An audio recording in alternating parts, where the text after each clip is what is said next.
प्रारंभ होता है।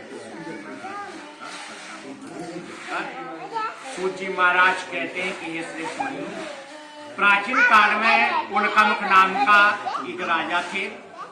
वाजतेंद्रिय, सत्यवादी और अत्यंत बुद्धिमान थे। विद्वान राजा प्रतिदिन देवालय जाते और ब्राह्मणों को धन देकर के संतुष्ट करते। कमल के समान मुख वाली उनकी धर्म पत्नी शील, विनय, सौंदर्य आदि गुणों से संपन्न थी। एक दिन राजा अपनी धर्म पत्नी के साथ भद्रशिला नदी के तट पर सत्यवादी महाराज का व्रत कर रहे थे। उसी समय व्यापार के लिए अनेक प्रकार की पुष्कल धनराशि से संपन्न एक साधु वणिक वहां पर आया और नदी के तट पर उसने नाव को स्थापित किया और राजा के पास आया और राजा को देखा कि राजा व्रत में लीन है, दीक्षित है। तो राजा को विनय पूर्वक प्रणाम करके पूछने लगा कि हे राजन, भक्ति होकर के आप बड़े भक्ति मन से, चित्त से आप ये क्या कर रहे हैं, कृपया ऐसा बतलाइए, इस समय मैं सुनना चाहता हूँ। ये वणिक ने राजा से कहा। राजा बोले कि हे साधु, पुत्र आदि की प्राप्ति की कामना से अपने बंधु बांधवों के साथ में अतुल्य संपन्न भगवान विष्णु का व्रत और पूजन कर रहा हूँ। राजा की बात सुनकर के साधु ने आदर पूर्वक कहा कि हे राजन, इस विषय में आप मुझे कुछ विस्तार से बतलाइए। आपके कथनानुसार जैसा आप कहेंगे मैं भी व्रत और पूजन करूंगा। क्यों? क्योंकि मुझे भी संतति नहीं है, यानी हमें भी संतान नहीं है। इससे अवश्य संतति प्राप्त होगी, ऐसा विचार करके व्यापार से निवृत्त होकर के आनंद पूर्वक अपने घर आया। उसने अपनी भार्या से उस व्रत के बारे में विस्तार से बतलाया, यानी राजा से उसने सारा विधान पूछ लिया वणिक ने कि सत्यवादी महाराज का व्रत किस प्रकार से संपन्न होता है। तो सारा विधान पूछ करके वो अपने घर को आया वणिक, और उस वणिक की पत्नी का नाम था लीलावती। तो उस विषय के बारे में अपनी पत्नी से कहा, पत्नी के समक्ष सारा विधान कहा और संकल्प कर लिया उसने ऐसा कि जब मुझे संतति की प्राप्ति होगी, यानी हमारे यहाँ जब भी संतान होगी, तब मैं इस व्रत को करूंगा। इसे हम क्या कहते हैं, बोलमा या संकल्प। उसने संकल्प कर लिया कि हमें संतति की भी प्राप्ति हुई तो हम इस व्रत को करेंगे, और ऐसा उसने अपनी पत्नी से कहा। अब उसकी पत्नी भगवान की कृपा से गर्भणी हुई और 10वें महीने में उसको एक कन्या रत्न की प्राप्ति हुई। उनके यहाँ एक कन्या का जन्म हुआ।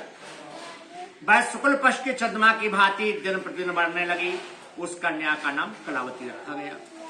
चंद्रमा के समान की उसका नाम रखा गया कलावती। इसके बाद एक दिन लीलावती ने अपने स्वामी से मधुर वाणी में कहा कि आप पूर्व में संकल्पित भगवान का व्रत क्यों नहीं कर रहे, कि आपने पूर्व में संकल्प भी किया था, उस व्रत को क्यों नहीं करते हो।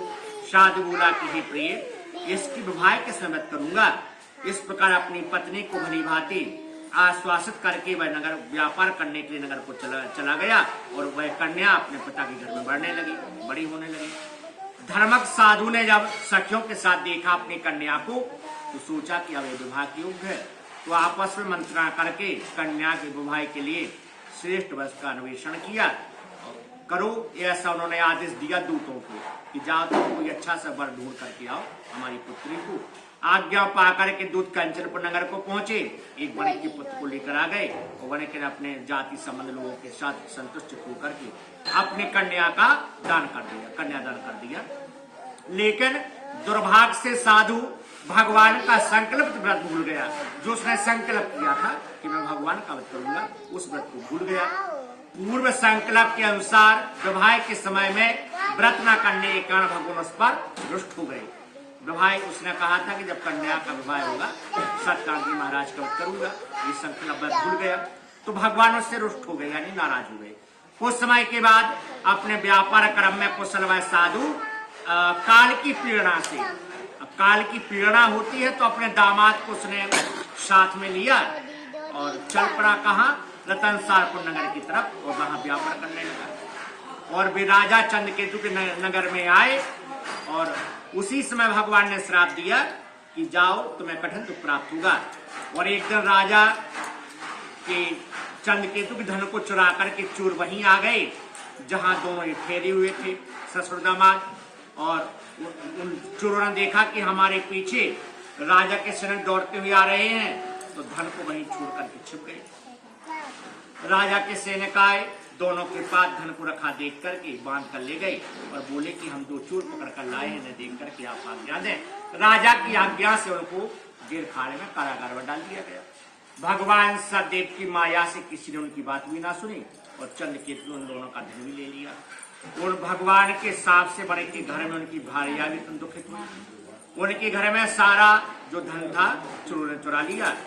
साय को मानसिक पीड़ाओं से युक्त भूख प्यास दुखी हुआ की चिंता में घर घूमने लगी। कलावती कन्या भी प्रतिदिन अन्न की चिंता में घूमने लगी। एक दिन भूख से पीड़ित होकर के वह ब्राह्मण के घर गई। वहां उसने देखा सत्यानंद महाराज का पूजन और उसने व्रत देखा और वरदान मांगा। प्रसाद ग्रहण करके अपने घर आई और माता ने पूछा कि रात में तुम कहाँ रही? तो कन्या ने बतलाया कि मैं पड़ोस में थी और ब्राह्मण के घर में एक व्रत हो रहा था और उसको मैंने देखा। तो कन्या की बात सुनकर के उसकी पत्नी भी उसको करने के लिए तैयार हुई। बड़ी प्रसन्न मन से साध्वी ने बंधु बांधव के साथ भगवान का वध किया और प्रार्थना की कि आप हमारे पति और दामाद के अपराध को क्षमा करें, शीघ्रता से अपने घर को आ जावे।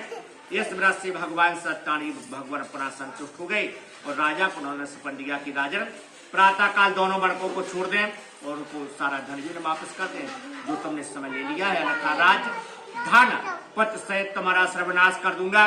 और राजा ने सपन में ऐसा कहकर के अंतर ध्यान हुए भगवान राजा को कह करके।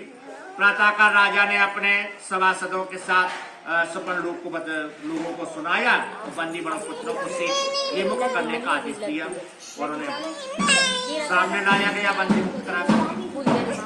राजा ने उन्हें वस्त्र अलंकार देकर के संतुष्ट किया और पहले जो धन लिया था उससे दूना करके दिया।